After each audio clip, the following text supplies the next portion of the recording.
우리 교회 올해 표가 주님의 재림을 준비하게 하소서였습니다. 이제 막바지가 되는데, 우리는 주님의 재림을 준비하면서 살았고 또 지금 현재도 살고 있는지 우리가 점검하고 또 돌아보면서 또 기도하는 그런 시간이 되면 좋겠습니다. 예수님께서 비유로 말씀하시면서 무화과 나무와 또 모든 나무를 봐라, 거기에 싹이 나면 여름이 가까운 줄을 알지 않느냐. 이와 같이 너희가 이런 일이 일어나는 것을 보거든 하나님의 나라가, 주님의 재림이 가까운 것을 알라. 그렇게 말씀하십니다. 여기 이런 일이 일어나는 것을 보거든, 여기서 이런 일은 이 10절부터 말씀하신 재림의 그 징조들입니다.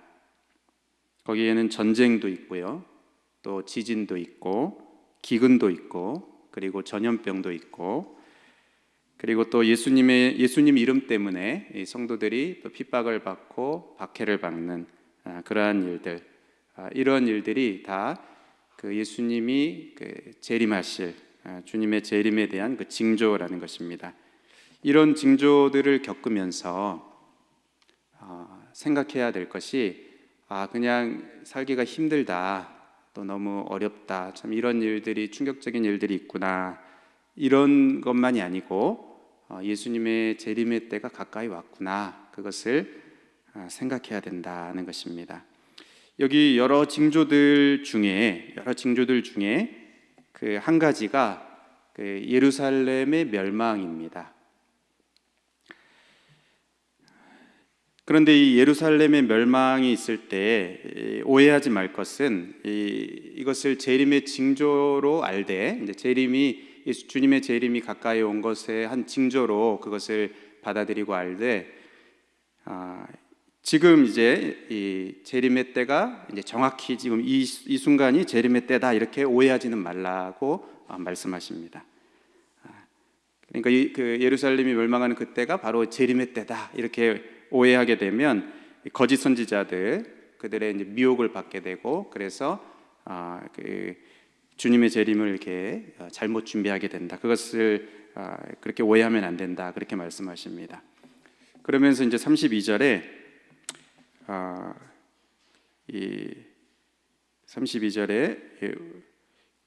내가 진실로 너희에게 말하노니 이 세대가 지나가기 전에 모든 일이 다 이루어지리다. 보통 한 세대는 이제 약 30년을 우리가 봅니다. 그러니까 이 예수님의 재림이 지금으로부터 이제 30년 안에 이루어진다는 그런 말씀이 아니고, 여기서 이 말씀은 이 주님의 재림에 대한 말씀이 아니고 예루살렘 멸망에 대한 그 예언입니다. 그러니까 예수님께서 그 주님의 재림에 대한 것과 또 예루살렘의 멸망과 이런 부분들이 같이 이제 말씀하시는 가운데, 이제 예루살렘의 그 멸망이 재림의 징조 중에 하나로서 이렇게 말씀하시다가 이 30년 안에 이 세대가 지나가기 전에 모든 일이 이루어질 것이다, 이렇게 말씀하신, 이게 이제 예루살렘 멸망에 대한 예언입니다. 이 21장이 그 예루살렘에 대한 멸망에 대한 예언으로 먼저 시작이 되었습니다. 이 사람들이 예루살렘 성전을 이렇게 자랑할 때 예수님께서 이것에 이제 멸망하게 될 것이다, 이렇게 예언하시자, 그러면 그때가 언제인가? 이 사람들이 이제 예수님께 질문을 했습니다. 선생님이여, 그러면 어느 때에 이런 일이 있겠고 또 이런 일이 일어나려 할 때 무슨 징조가 있사오리까? 이 질문으로부터 이제 시작이 된 것입니다. 근데 이 질문은 두 가지 질문입니다. 하나는 때에 대한 질문이고 또 하나는 이제 징조에 대한 질문입니다. 근데 예수님은 이 두 번째 질문, 그러니까 무슨 징조가 있을 것인가에 대한 그 징조에 대한 그 질문에 대한 대답을 먼저 하셨습니다. 그래서 이 재림의 징조들의 여러 이 징조들이 이제 있을 것이다 하는 것을 이렇게 말씀하셨고, 그리고 이제 이 첫 번째 질문, 어느 때에 이런 일이 있겠는가에 대한 그 대답도 이제 하시는데, 이 세대가 지나가기 전에, 그러니까 약 30년, 그러니까 이 예언의 그 말씀을 하실 당시가 AD 32년에서 35년 이렇게 보면 이 로마에 의해서 예루살렘과 또 성전이 파괴되는 그 AD 70년, 그때가 이제 거의 한 세대가 지난 그 시기인 것입니다. 그래서 이제 33절에 결론적으로 이렇게 예수님 말씀하십니다. 천지가 없어지겠으나 내 말은 없어지지 아니하리라. 그러니까 이 말은 이제 반드시 성취된다는 것입니다. 반드시 이 말씀하신 그대로 이루어지게 될 것이다. 그러니까 예루살렘의 멸망도 그렇게 될 것이고, 또 주님의 재림도 반드시 그렇게 될 것이다 하는 그 말씀을 하십니다. 그러니까 우리의 입장에서 이렇게 보면 예루살렘의 그 멸망을 역사적으로 경험한 그 기록으로 알고 있는 우리들은, 그 역사 속에서 그것이 성취된 것을 알고 있는 우리들은 그 재림도 성취된 것처럼, 그 예루살렘 멸망도 성취된 것처럼 예수님의 그 재림도 우리가 그 어느 때인지는 알지 못하지만 반드시 성취되게 될 것이다 하는 것을 확신할 수 있고, 또 그것을 믿을 수 있습니다. 그 정확한 때는 누구도 알 수 없지만 이 수없이 많은 재림의 징조들을 보면서, 그리고 그 재림의 징조들 중에 이제 하나인 예루살렘의 멸망도 우리가 보면서 우리가 이제 명심해야 할 것, 그것은 이 주님의 재림이 가까이 오고 있다. 이것을 생각해야 된다고 그렇게 말씀합니다. 우리가 올해 이 코로나로 이제 1년을 다 이제 보내게 되었습니다. 이 전염병은 예수님이 재림의 징조 중에 하나로 이렇게 말씀하신 것입니다. 그래서 코로나로 인해서 우리가 여러 불편함도 있고, 또 이렇게 여러 가지 생활의 어려움도 있고, 또 우리도 이제 걸리는 것은 아닌가 이게 두려움도 있고, 또 염려도 있고 이렇게 있는데, 이제 그것뿐만 아니라 우리가 반드시 생각해야 되는 것은 이 주님의 재림이 가까이 오고 있다는 것. 예수님이 말씀하신 재림의 징조 중에 하나인 이 전염병, 이 코로나를 지나면서 주님의 재림이 가까이 오고 있다. 이것을 우리가 반드시 생각을 해야 됩니다. 그러면서 우리가 이 예수님의 이 재림을 그냥 추상적으로 그냥 또 먼 일처럼 생각하는 게 아니라 그것이 오고 있는 것으로 생각하고 우리가 그것을 잘 준비하는 그러한 성도가 되어야 하겠습니다. 예수님은 이 주님의 재림을 준비하는 성도의 자세에 대해서 오늘 본문에 두 가지를 말씀해 주십니다. 첫 번째 이제 명령은 두 가지 명령을 하시는데, 첫 번째 명령은 너희는 스스로 조심하라입니다. 34절에 너희는 스스로 조심하라. 그리고 이어지는 구절로 그렇지 않으면 방탕함과 술 취함과 생활의 염려로 마음이 둔하여지고 뜻밖의 그날이 덕과 같이 너희에게 임하게 될 것이다. 이것을 정리하면 너희는 스스로 조심해야 되는데, 이 마음이 방탕하고 또 술 취하고 생활의 염려로 인해서 둔해지지 않도록, 마음이 둔해지지 않도록 스스로 조심하라 하는 이 명령입니다. 여기 방탕함과 술 취함은 이렇게 밀접하게 사실 연결이 되어 있습니다. 방탕함과 술 취함, 우리가 잘 아는 말씀들 중에 이제 그런 게 있는데, 베드로전서 4장 4절에도 너희가 음란과 정욕과 술 취함과 방탕과 향락과 무법한 우상 숭배를 하여, 이렇게 한 세트로 이 술 취함과 방탕을 이제 연결시켜서 말씀합니다. 또 에베소서 5장 18절에 술 취하지 말라 이는 방탕한 것이니, 이 연결돼서 이렇게 말씀하십니다. 오직 성령으로 충만함을 받으라. 그러니까 이 말씀을 보면 성령으로 충만하지 않은 것, 이것이 이제 술 취함과 방탕함입니다. 그것을 이렇게 대조하고 있습니다. 술 취하지 말라 이는 방탕한 것이니 오직 성령의 충만함을 받아라. 그러니까 성령의 충만함과 반대되는, 대조되는 것으로 이 술 취함과 방탕함을 말합니다. 그러니까 성령으로 충만한 게 아니고 세상으로 충만한 것입니다. 세상에 잔뜩 취해 있는 것입니다. 단지 술만이 아니고 세상에 깊이 빠져 있는 것입니다. 세상의 재미나 또 세상의 즐거움이나 어떤 내가 세상에서 하고 싶은 것들, 이런 것들 하면서 거기에 깊이 빠져 있는 겁니다. 그러니까 나는 뭐 술을 안 먹는데 그래도 그것만 말씀하는 게 아니고, 나는 뭐 이렇게 크게 뭐 방탕한 그런 죄를 짓지 않은 것 같은데 어떤 뭐 크게 뭐 세상에 어떤 뭐 도박에 빠진다든지 어떤 뭐 세상에 향락에 빠진다든지 이것만이 방탕한 게 아니고 그냥 세상에 깊이 빠져 있는 것, 세상의 즐거움에 다 깊이 빠져 있는 것, 그게 이 방탕함, 또 술 취함, 그리고 이런 모습입니다. 누가복음 15장에도 보면 우리가 잘 아는 그 둘째 아들, 아버지 집을 떠난 둘째 아들이 아버지로부터 재산을 받아서 먼 나라에 가서 어떻게 합니까? 허랑방탕했다, 이렇게 말합니다. 그러니까 어떤 그 삶을 살았는지 우리가 정확하게는 모르지만 그러면서 이제 재산을 다 이제 허비하게 되는데, 그런데 거기서의 이제 핵심은 아버지 집을 떠나는 것. 이제 거기에서부터 그것이 이제 허랑방탕과 깊이 연결이 돼 있어요. 그리고 나중에 이제 아버지 집으로 다시 돌아오는 것, 원래 이제 삶으로 돌아오는 것. 그러니까 뭔가 어마어마한 어떤 죄를 짓는 것만이 허랑방탕이 아니고, 우리가 하나님에게서 멀어지고 세상으로는 가까워지는 것. 이 하나님으로부터는 우리가 이렇게 하나님보다는 세상이 더 우리의 마음에 많은 영향을 주는 것, 이런 게 다 방탕함이고 술 취함이고 그렇습니다.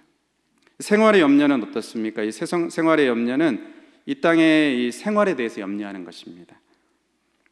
씨 뿌리는 비유에서 그 이생의 염려가 말씀이 결실하지 못하도록 한다고 그렇게 말씀합니다.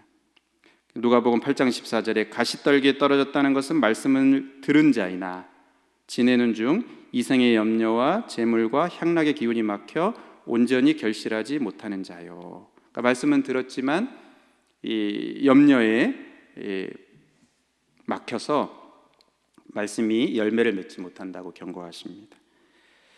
또 사도 요한은 이 세상을 사랑하지 말라고 말씀하면서 이 부분을 언급을 하는데, 요한일서 2장 15절에 이 세상이나 세상에 있는 것들을 사랑치 말라, 누구든지 세상을 사랑하며 아버지 사랑이 그 안에 있지 않다 하면서, 이는 세상에 있는 모든 것이 육신의 정욕과 안목의 정욕과 이생의 자랑이다.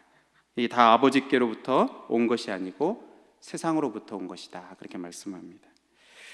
그러니까 여기 이 생활의 염려는 단지 우리가 어떤 이 생존에 대한, 또 어떤 생계에 대한 어떤 이런 염려라기보다는 이 세상에서 우리가 잘 먹고 또 잘 살고 뭐 누리고 하고 그런 그러니까 이 어떤 탐욕과 관련이 있습니다. 우리 안에 있는 욕심과 관련이 있습니다. 이 세상에서 더 많이 갖고 싶고 더 많이 누리고 싶은 그런 그 욕심, 그리고 이제 탐욕, 이런 것들이 더 많이 가지려고 할 때 그것이 이제 더 많은 염려로 우리 가운데 이렇게 다가오게 되고, 그래서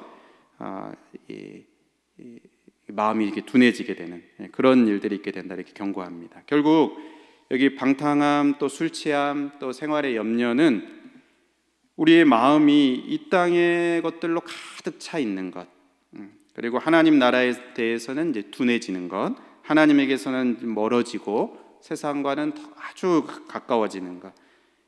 이것은 이 성령의 충만함에 이제 반대가 되고, 또 이 하나님의 말씀이 이제 결실하게 되는, 이것을 막는 그런 결과들이 있게 됩니다. 너희는 스스로 조심해라, 이러지 않도록 조심하라. 이것이 이제 첫 번째 명령이고, 두 번째 명령은 더 적극적인 명령인데요, 너희는 깨어 있으라, 이렇게 말씀합니다. 깨어 있는데 어떻게 해요? 항상 기도하며 깨어 있는 것. 항상 기도함을 통해서 깨어 있는 것입니다. 그러니까 우리의 마음이 이 세상의 것에 빼앗기지 않도록 할 수 있는 그런 어떤 최상의 방법, 최상의 방법은 깨어서 항상 기도하는 것이라는 것입니다. 항상 기도함으로 깨어 있는 이것이 이 세상에 깊이 빠져들어가지, 세상 속에 살아가지만 세상에 깊이 빠져들어가지 않을 수 있는 최상의 방법입니다. 예수님께서 그 겟세마네 동산에서도 제자들에게 나와 함께 깨어 있으라, 시험에 들지 않게 깨어 있으라, 마음에는 원이로되 육신이 연약하다, 육신이 약하다. 물론 이 육신적으로 깨어 있는 것, 잠들지 않고 깨어 있는 것도 말씀하시는 것이지만 영적으로 깨어 있는 것, 그것도 말씀하십니다. 이 둘 다를 말씀하십니다. 그러니까 내가 이 생의 그 염려에 내가 빠지지 않아야 되겠다, 내가 어떤 세상에 취하지 않아야 되겠다, 세상의 재미에 깊이 빠지지 않아야 되겠다, 이렇게 결심한다고 되는 게 아니고, 그렇게 해도 이제 잘 되지 않고 마음에는 원이지만 육신이 약합니다. 잘 되지 않습니다. 가장 좋은 방법은 기도하는 것, 기도하면 깨어있게 된다는 것입니다. 기도한다는 것은 하나님을 바라보는 것이고요.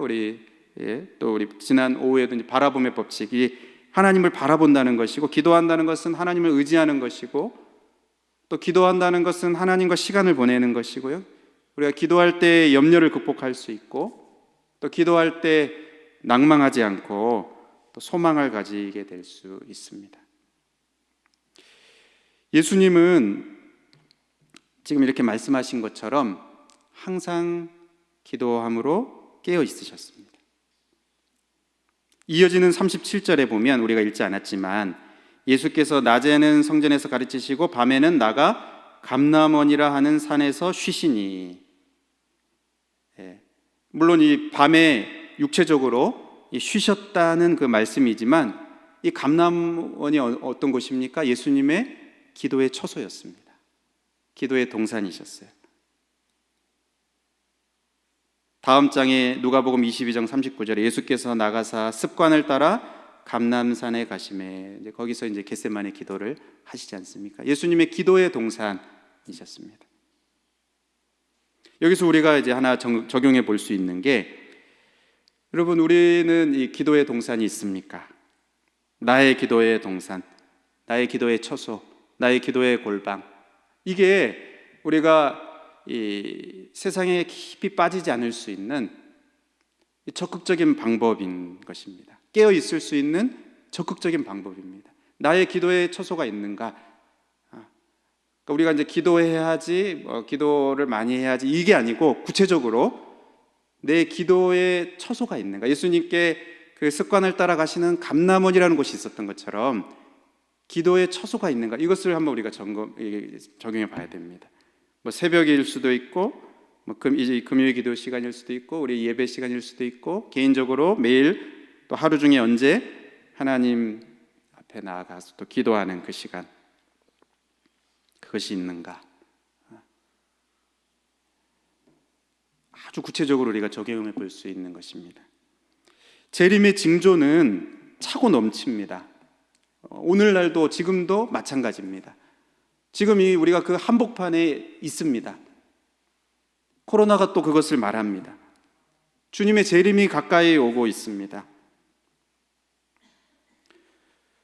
우리가 항상 기도하지 않을 때 깨어있지 못하면 방탕함과 술 취함과 생활의 염려 가운데 우리의 마음이 둔하여지게 됩니다. 항상 기도한다는 이것이 항상 매 24시간 기도한다는 게 아니고, 어떻게 보면 이 나의 기도의 처소가 있는가, 나의 기도의 골방이 있는가, 이것입니다. 우리가 연말 연초 이 시기를 지나게 될 때 참 이 시기가 중요합니다. 한 해를 잘 매듭 짓고 또 새해를 준비하는 중요한 시기인데, 보통 이맘때가 되면 사람들이 또 이렇게 송년회다 하면서 정신없이 이제 보내기도 하고, 또 이렇게 한 해를 마무리하면서 이렇게 어떤 이뤄놓은 것들이 없어서 낙심하기도 하고, 또 이렇게 한 해가 간다 해서 이렇게 좀 이렇게 우울한 마음이 들기도 하고, 그리고 또 어떤 새로운 결심들을 내년부터 이제 해야지, 이렇게 결심들도 합니다. 여기 2020년 우리 표 현수막은 이제 내년에는 이제 떼어지겠지만, 그러나 주님의 그 재림을 준비하는 성도의 자세는 계속 이어져 가는 것입니다. 달라지는 것이 하나도 없습니다. 왜냐하면 이 재림의 징조가 차고 넘치기 때문에, 주님의 재림이 가까이 오고 있기 때문입니다. 우리가 이것을 기억하면서 우리가 여러 가지 또 내년도에 어떤 준비들도 하고 계획들도 할 수 있겠지만, 오늘 이 말씀을 기억하면서 또 예수님의 이 모습을 기억하면서 한번 우리가 결심을 해보는 것도 필요하겠습니다. 이 기도의 처소가 내년에는 좀 굳게 세워지게 해주시도록. 근데 우리가 이제 내년 1월 1일부터 하겠습니다 하면 잘 안 되고, 지금부터 이렇게 시동을 이렇게 걸기 시작해 조금씩 시동을 걸어야 되는데, 그래서 한번 이 기도의 결심도 하고, 기도해야지 하면 되지 않고 정확하게 기도의 동산을 정해놓는, 기도의 그 처소를 세워두는 것이 항상 기도할 수 있는 그것에 아주 좋은 도움이 됩니다. 그 작은 우리가 시도를 하게 될 때 그것은 엄청난 결과를 가져와서 세상에 빠져들지 않게 되고, 정말 이 주님의 재림을 깨어서 준비하는 그러한 모습으로 살아갈 수 있게 되겠습니다.